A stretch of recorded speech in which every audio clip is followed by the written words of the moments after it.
कई दिनों से स्टॉक मार्केट में काफी उतार चढ़ाव देखने को मिल रहा है। जो कोरोना के नए केसेस आने लगे हैं उसके चलते काफी उतार चढ़ाव देखने को मिल रहा है। यानी इक्विटी मार्केट ज्यादातर वोलेटाइल होता है। हम अगर लॉन्ग टर्म की बात करें, अगर 1998 से अगर हम इक्विटी मार्केट को देखें तो आज तक यानी 2021 तक ये मार्केट में अच्छा रिटर्न मिला है। यानी इक्विटी मार्केट हमें अच्छा रिटर्न देता है लॉन्ग टर्म में, लेकिन ये शॉर्ट टर्म में वोलेटाइल होता है, यानी ऊपर नीचे होता रहता है।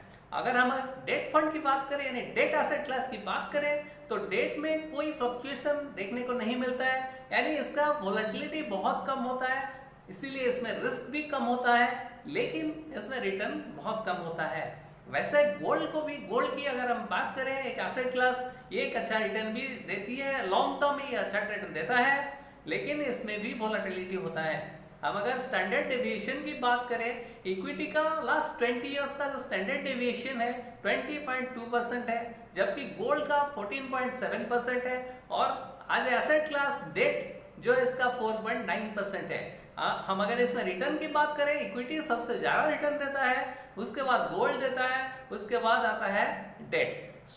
ये इसी एग्जाम्पल से हमें ये समझ में आ गया कि जो ज्यादा रिस्की होते हैं, जो ज्यादा वोलेटाइल होते हैं एसेट क्लास, वो आपको ज्यादा रिटर्न देते हैं। और हम अगर बात करें, अगर एक एसेट क्लास एक सिचुएशन में अलग बिहेव करता है, सब एसेट क्लास अलग अलग सिचुएशन में अलग बिहेव करते हैं। इसीलिए हमें क्या करना चाहिए। हेलो दोस्तों, मैं निगमन अंसा हूं, मेरे यूट्यूब चैनल को आपका स्वागत है। आप अगर मेरे चैनल पर नए हैं तो सब्सक्राइब करें। अगर मेरे वीडियो आपको पसंद आते हैं, लाइक और शेयर करना ना भूलें। ऐसे वीडियो आगे देखने के लिए राइट साइड में दिए गए बेल बटन को प्रेस करें, ताकि जो भी मेरे वीडियोस अपलोड होंगे उसका नोटिफिकेशन आपको पहले मिलेगा। हम अगर बात करें किस एसेट क्लास में हम इन्वेस्ट करें ताकि हमें रिस्क कम हो और रिटर्न भी अच्छा मिले, तो अगर हम एक दो एसेट क्लास या कुछ एसेट क्लासेस में थोड़ा थोड़ा करके इन्वेस्टमेंट करें, यानी इक्विटी में कुछ परसेंटेज, डेट में कुछ परसेंटेज और गोल्ड में कुछ परसेंटेज अगर इन्वेस्ट करें, प्रॉपर तरीके से अगर करें, तो इसमें रिटर्न भी अच्छा मिलने का अफसोस मिल सकता है, रिटर्न भी अच्छा मिल सकता है, उसके अलावा रिस्क भी कम किया जा सकता है। तो इस प्रोसेस को, यानी आपका जो एसेट क्लास में, अलग अलग एसेट क्लास में आपका जो डाइवर्सिफाई किया जाता है इन्वेस्टमेंट का, टोटल अमाउंट का जो इन्वेस्टमेंट होता है उसका डाइवर्सिफिकेशन होता है अलग अलग एसेट क्लास में, इसको बोला जाता है asset allocation. Asset allocation basically आपका जो टोटल इन्वेस्टेबल अमाउंट होगा उसका अपना रिस्क को नजर में रखते हुए आप कितना रिस्क ले सकते हैं और आपको कितना दिन के लिए इन्वेस्टमेंट करना चाहिए, आपको कितना दिन के लिए आप इन्वेस्टमेंट करेंगे, कितना टाइम फ्रेम के लिए, उसको नजर में रखते हुए आप अलग अलग एसेट क्लास में अपना पैसे को डिवाइड करके इन्वेस्टमेंट करते हैं। इस प्रोसेस को एसेट एलोकेशन बोला जाता है। एसेट एलोकेशन बेसिकली एक रिस्क एडजस्टेड रिटर्न मिलता है इसमें, यानी आपका रिस्क भी कम होता है, रिटर्न भी अच्छा होता है। अगर हम इक्विटी में ज्यादा रिस्क लेंगे तो आपको रिटर्न भी अच्छा मिलेगा, अगर डेट में रिस्क नहीं लेंगे तो आपको रिटर्न कम मिलेगा। ओके, आप अगर देखें, इसमें तीन क्रूशियल होता है, तीन चीजें। क्या क्रूशियल चीज होता है एसेट एलोकेशन में? Why asset allocation is important?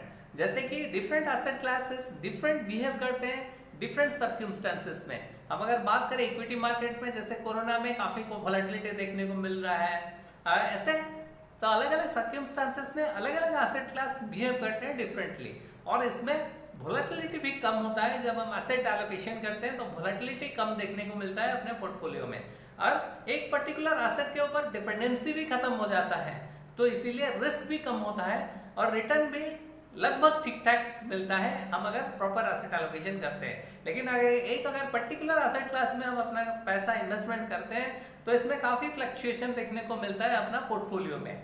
ये तीन रीजन बेसिकली है कि हम क्यों एसेट एलोकेशन करना जरूरी होता है। इन्वेस्टर कैसे एसेट एलोकेशन को इम्प्लीमेंट कर सकता है? पहला जो है, क्लाइंट या इन्वेस्टर अपना गोल को पहचाने, उसका गोल क्या है, और सेकंड है वो कितना रिस्क ले सकता है।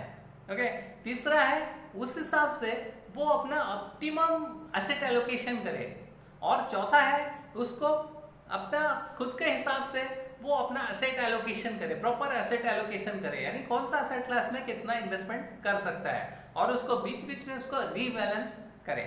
अगर क्लाइंट डायरेक्टली कर सकता है ठीक है, नहीं तो डायरेक्टली किसी म्यूचुअल फंड में भी डायरेक्टली एसेट एलोकेटर फंड में इन्वेस्टमेंट कर सकता है। एसेट एलोकेशन करने से पहले हमें एसेट कोरिलेशन और डाइवर्सिफिकेशन के बारे में डिटेल जानना जरूरी है।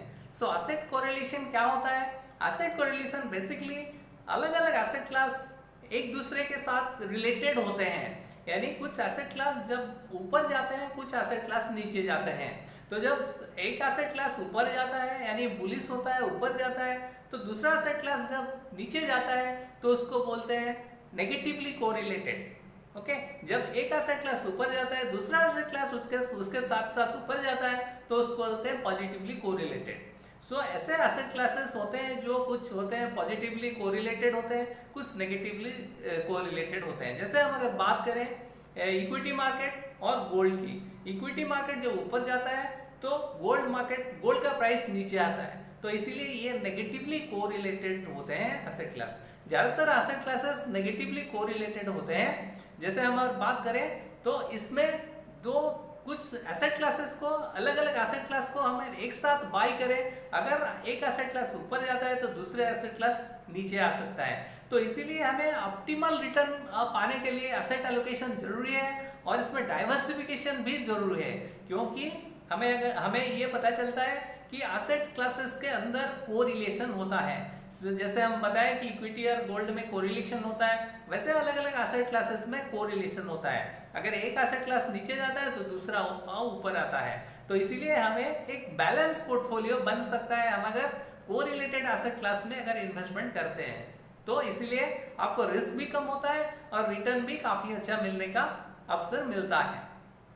आइए समझने की कोशिश करते हैं पावर ऑफ एसेट एलोकेशन, यानी हम एसेट को किस तरह एलोकेशन करें ताकि हमें ऑप्टिमाइज रिटर्न ऑप्टिमम मिले और रिस्क भी कम हो। आइए इसको समझने की कोशिश करते हैं। सिंस 1998 हम अगर इसको कंपेयर करके देखें इक्विटी, गोल्ड और आपका डेट का एसेट क्लास का क्या क्या रिटर्न मिले हैं और इसका क्या कॉम्बिनेशन से हमें अच्छा एक रिस्क एडजस्टेड रिटर्न मिल पाएगा। आइए समझने की कोशिश करते हैं। अगर 1998 की बात करें टिल मार्च 2021, गोल्ड और इक्विटी ने आउट परफॉर्म किया है डेट को, यानी इसमें वोलेटिलिटी कम होता है, जबकि डेट में बहुत वोलेटिलिटी कम होता है, जबकि रिटर्न भी कम होता है। जबकि इक्विटी एसेट क्लास में सबसे ज्यादा वोलेटिलिटी देखने को मिलता है और लास्ट 2 डिकेड में इसका रिटर्न भी अच्छा दिया है, गोल्ड और डेट से ज्यादा रिटर्न मिला है। जैसे हम अगर बात करें कॉम्बिनेशन करके, हम अगर इक्विटी, डेट और गोल्ड को कंबाइन करके एक एसेट एलोकेशन करें, जैसे 60-30-10 का रेस्पेक्टिवली करें, तो देखा गया इसमें सबसे ज्यादा रिटर्न मिला है, रिस्क एडजस्टेड रिटर्न मिला है, सबसे ज्यादा रिस्क एडजस्टेड रिटर्न मिला है। जबकि इक्विटी में सबसे ज्यादा रिटर्न मिलता है लेकिन इसमें रिस्क एडजस्टेड रिटर्न मिलेगा। आइए इसको समझने की कोशिश करते हैं अलग अलग एसेट एलोकेशन में क्या क्या रिटर्न मिलता है। जैसे हम अगर इक्विटी की बात करें, इक्विटी सबसे ज्यादा वोलेटाइल होता है, यानी इसका वोलेटिलिटी 20.2% है, जबकि इसका रिटर्न है 11.6% का, जबकि लास्ट 2 डिकेड का इसका रिटर्न। और गोल्ड की जहां तक सवाल है, गोल्ड मीडियम वोलेटिलिटी होता है, यानी इसका वोलेटिलिटी 14.79% है, जबकि इसका रिटर्न है 10.71% है। सबसे कम वोलेटाइल होता है डेट एसेट क्लास में सबसे कम वोलेटिलिटी देखने को मिला था, जबकि ये 4.9% का इसका वोलेटिलिटी था, जबकि इसका रिटर्न था 8.61% इसका। सो अगर हम इस एसेट क्लास को रिटर्न के हिसाब से देखें, इक्विटी एसेट क्लास सबसे ज्यादा रिटर्न देता है, जबकि डेट एसेट क्लास सबसे कम रिटर्न देता है, जबकि इसका वोलेटिलिटी भी कम होता है। तो हम अगर इसको अलग अलग एसेट क्लास को कंबाइन करके, यानी प्रॉपर एसेट एलोकेशन करके हम अगर इसको कंपेयर करके देखें तो क्या किसमें ज्यादा हमें रिटर्न भी मिलेगा, रिस्क एडजस्ट रिटर्न भी मिलेगा और रिस्क भी कम होगा। आइए समझने की कोशिश करते हैं। पहला जो एसेट एलोकेशन, अगर हम 40% इक्विटी, 50% डेट और 10% गोल्ड में इन्वेस्टमेंट करते हैं तो इसका जो रिटर्न होगा ये 10.9% का रिटर्न दिया है और इसका 8.79% का वोलेटिलिटी देखने को मिला है। ये लास्ट 2 डिकेड का, यानी 2 डिकेड का जो कंपेयर करके देखे हैं तो ये दिया है रिटर्न। जबकि हम अगर एसेट एलोकेशन में थोड़ा चेंज करें, यानी 60% इक्विटी में डालें और 30% डेट में और 10% गोल्ड में एसेट एलोकेशन किया जाए तो इसका वोलेटिलिटी थोड़ा सा ऊपर जाता है, यानी 12.3% हो रहा है, जबकि इसका रिटर्न 11.5% है। और तीसरा जो एसेट एलोकेशन लिया गया है 80% इक्विटी, 10% डेट और 10% गोल्ड में जब एसेट एलोकेशन किया गया तो ये देखा गया कि इसमें सबसे ज्यादा वोलेटिलिटी देखने को मिला, यानी 16.2% का वोलेटिलिटी था, जबकि इसका रिटर्न था 11.9% का। सो इन तीनों एसेट एलोकेशन में 60% इक्विटी, 30% डेट और 10% गोल्ड जो एसेट एलोकेशन किया गया था, इसमें रिस्क एडजस्टेड रिटर्न 11.5% का रिटर्न था, जबकि वोलेटिलिटी सबसे कम था, यानी 12.3% का था। इसमें रिटर्न भी मैक्सिमाइज हुआ है और वोलेटिलिटी भी कम किया गया है। तो ये एक बेटर एसेट एलोकेशन हो सकता है। आइए समझने की कोशिश करते हैं। अगर हम एसेट एलोकेशन करते हैं, खुद एसेट एलोकेशन करते हैं, तो हमें क्या क्या दिक्कतें आ सकती है। जैसे कि हम अगर इक्विटी और डेट गोल्ड में कितना परसेंटेज इन्वेस्टमेंट करेंगे, कितना एसेट एलोकेशन करेंगे ताकि हमें रिस्क एडजस्टेड रिटर्न अच्छा मिल पाएगा। और दूसरा रीजन होता है, दूसरा ये है कि आप अगर लार्ज कैप में, मिड कैप में, इक्विटी में अगर एसेट एलोकेशन करते हैं तो लार्ज कैप में कितना करेंगे, मिड कैप में कितना करेंगे और स्मॉल कैप में कितना एलोकेशन करेंगे, ये भी समझ में नहीं आता है। और तीसरा है कि ये जो फ्रीक्वेंसी कब होगा, रीबैलेंसिंग का फ्रीक्वेंसी कब होगा, यानी 6 महीने में रीबैलेंसिंग करेंगे या 1 साल में करेंगे। और चौथा जो रीजन ये है कि हम अगर खुद एसेट एलोकेशन करते हैं तो इसका टैक्स एफिशिएंट रहेगा कि नहीं रहेगा, ये 4 सवाल मन में आता है। तो इसीलिए एचडीएफसी म्यूचुअल फंड ने एचडीएफसी एसेट एलोकेटर फंड लेके आया है, एनएफओ लेके आया है, जो ये सारी प्रॉब्लम को सॉल्व कर सकता है। तो आइए समझने की कोशिश करते हैं। Asset allocate HDFC asset allocator fund एक systematic and process driven asset allocation है। सो ये जो एसेट एलोकेशन करेगा, ये एचडीएफसी म्यूचुअल फंड का एक फंड है।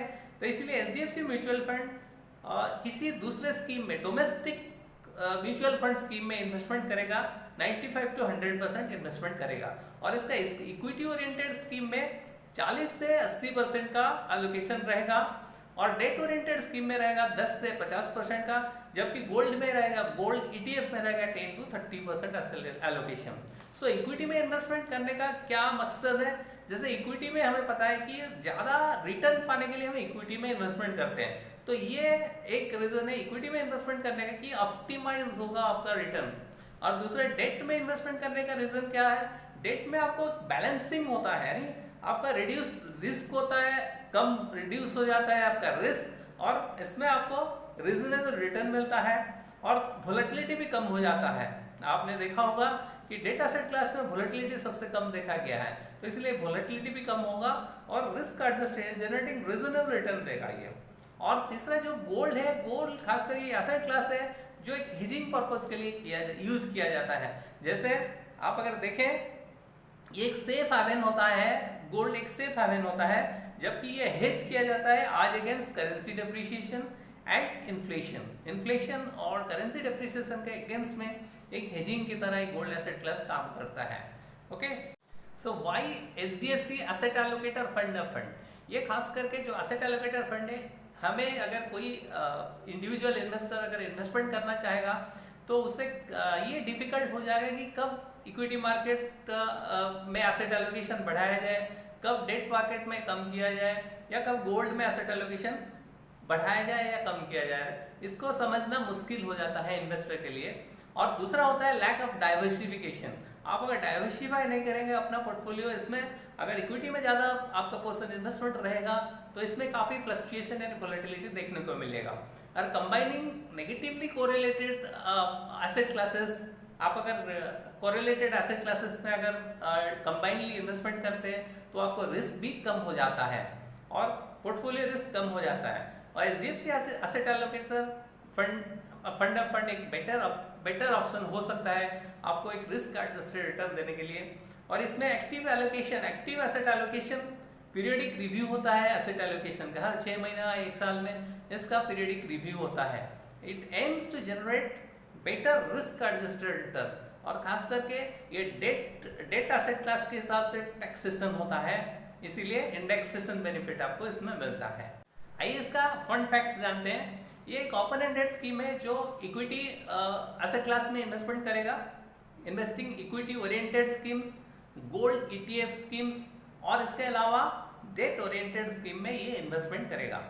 और ये investment objective to seek capital appreciation, managing the asset allocation between equity oriented schemes, debt oriented schemes and gold ETF schemes. और ये फंड मैनेजर है मिस्टर अमित गोनात्रा जो इक्विटी ओरिएंटेड स्कीम देखेंगे, मिस्टर अनिल बम्बोली जो देखेंगे डेट ओरिएंटेड स्कीम, और mister Krishna Kumar Taga जो देखेंगे गोल्ड ईटीएफ का स्कीम देखेंगे। इसमें मिनिमम इन्वेस्टमेंट 5,000 रुपये रहेगा और एडिशनल परचेज ऑफ 1,000 रुपये, मिनिमम 1,000 रुपये करके कर सकते हैं या उससे ज़्यादा भी कर सकते हैं। इसमें एंट्री लोड 0 है, नील रहेगा, और इसका एग्जिट लोड रहेगा अगर 15% तक आप अपना इन्वेस्टमेंट का निकालते हैं 1 साल के अंदर तो आपको कोई एग्जिट लोड नहीं लगेगा, और आप अगर 15% से ज़्यादा निकालते हैं तो आपको एग्जिट लोड लगेगा 1% के हिसाब से। अगर 1 साल के बाद आप अगर पैसा निकालते हैं अपना इन्वेस्टमेंट का तो आपको कोई एक्स्ट्रा चार्जेस नहीं लगेंगे, यानी एग्जिट लोड नहीं लगेंगे। और इसका जो बेंचमार्क है इसका जो बेंचमार्क इंडेक्स है 90% Nifty 50 hybrid composite debt 65-35 TR index है, plus 10% domestic price of gold arrived at best at London bullion market association M fixing price होगा। और आइए समझते हैं इसका एसेट एलोकेशन क्या रहेगा, यानी एचडीएफसी एसेट एलोकेटर फंड का एसेट एलोकेशन किस तरह रहेगा। पहला जो टाइप ऑफ इन्वेस्टमेंट रहेगा units of domestic mutual fund scheme. Domestic mutual fund scheme में ये इन्वेस्टमेंट करेगा 95% टू 100% इन्वेस्टमेंट करेगा, और इसका इक्विटी ओरिएंटेड स्कीम में 40 to 80% इन्वेस्टमेंट रहेगा, जबकि इसका रिस्क रहेगा हाई रहेगा, लो टू हाई रिस्क है। जबकि डेट ओरिएंटेड स्कीम में 10 से 50% रहेगा, इसका लो टू मीडियम रिस्क रहेगा। गोल्ड ईटीएफ स्कीम में इन्वेस्टमेंट करेगा 10 से 30%, जबकि इसका मीडियम टू हाई रिस्क रहेगा। और debt securities and money market instrument में 0 to 5% इन्वेस्टमेंट करेगा, जो कि risk profile low to medium है। तो ये एचडीएफसी एसेट एलोकेटर फंड का डिटेल है। आपको अगर मेरे वीडियो पसंद आया तो लाइक शेयर और सब्सक्राइब करना ना भूलें, और ऐसे वीडियो आगे देखने के लिए राइट साइड पे दिए गए बेल बटन को प्रेस करें ताकि जो भी मेरे नए वीडियोस अपलोड होंगे उसका नोटिफिकेशन आपको मिलता रहेगा। Thanks for watching my video.